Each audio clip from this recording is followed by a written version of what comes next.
Thank you, Madam Speaker. So it's with great pleasure that I stand today and speak on second reading in support of Bill 11, the Greater Vancouver Transit Enhancement Act.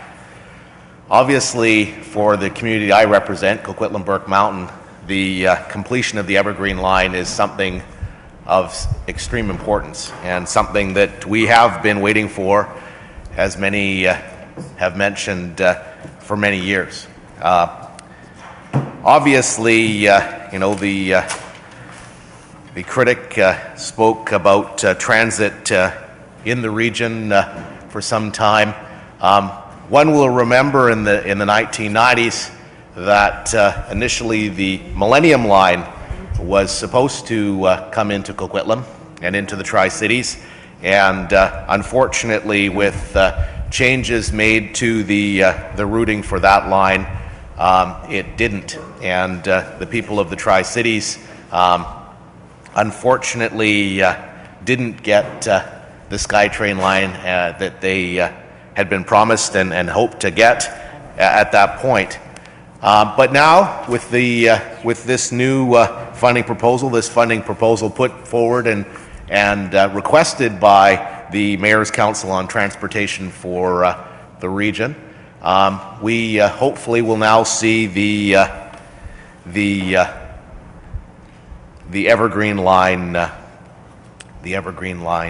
completed and construction will begin. I have to say that the member before me spoke on leadership and on getting to the process and getting to the point here.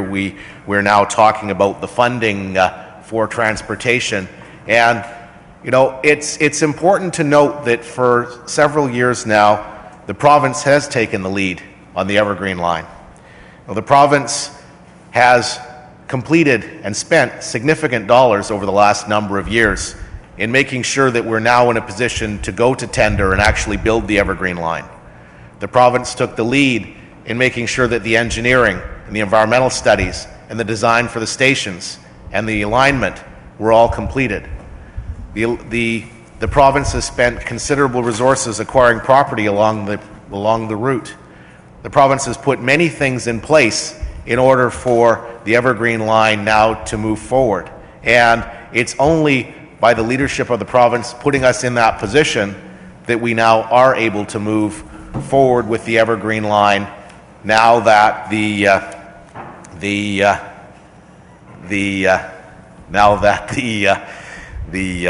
funding is now committed.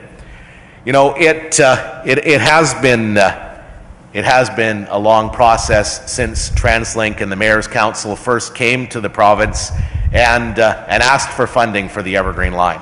And one must remember that is the way that this process started.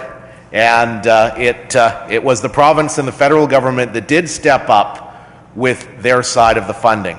And one of the things that I found most interesting is that in the quote plans that the previous member, the critic for transportation, mentioned, all of the options that he was talking about was basically a greater contribution by the province of British Columbia, by those that live in Kamloops and in Prince George and in the Peace region, paying for transit in the Lower Mainland.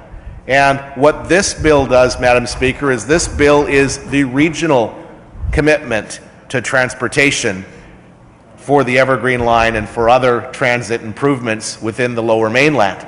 And I think it's important, the opposition critic may not, but I think it's important for there to be a local commitment and local financial support for transit in any region. And that is one of the things that this does accomplish. And one of the things that I have to say too, when we speak of leadership, is that in the end, the Mayor's Council have requested us to move forward with this 2-cent a litre gas tax, which this bill enables. And I have to say that in the end, that has been pointed out, 70% of the metro region's population, the mayors representing 7% of the metro population, did indeed vote in favor of this in the end. which is important to note. And I think very, very importantly, because this has been a long process, you know, Peter Fassbender has spent considerable time and has shown considerable leadership in coming to the point that we are in now, and with this resolution, and with the point that we actually do have the funding for the Evergreen line, and that we're moving forward. I also have to talk a little bit about transportation in general, because obviously not only does this fund the Evergreen line, but it also, as the previous member mentioned, funds many other projects within the region. And not only has the province committed $583 million, up from the 410, I must add, with that additional funding to fund the gap, but you know, the province spends considerable amount of money on transportation infrastructure as part of the $14 billion provincial transit plan.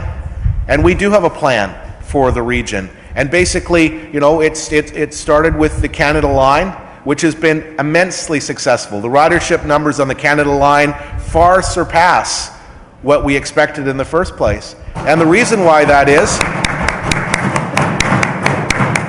is because, you know, one of the problems we had in estimating these things is the Millennium Line, whose ridership has never been all that good. And so obviously, in building the Canada Line and now moving forward with the Evergreen Line, we're in a great position to have rapid transit within the region, to expand rapid transit, to expand bus service, and that's really what this bill accomplishes. And I can say, for those that I represent in Coquitlam-Burke Mountain, this is a huge step forward. You know, when I first moved into Westwood Plateau, where I live with my family, there were a handful of towers in the Coquitlam Town Centre, you know, with just a few around Coquitlam Centre. And many years when I first came out to Coquitlam, which I would on occasion, my family was out there, you know, there was no Coquitlam Centre at all. So the growth in the region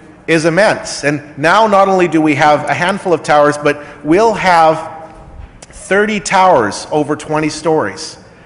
And actually many of them almost 30 stories that are currently under construction or have approval. So, you know, the growth in our region is huge. And, you know, being able to serve that and being able to have, you know, the people who live in my area be able to get onto a SkyTrain line, be able to get to Richmond, to Vancouver, to Surrey, to all the areas within the region is extremely important. And that's why I definitely am in favor of this bill and hope to see its passage soon. Thank you, Madam Speaker.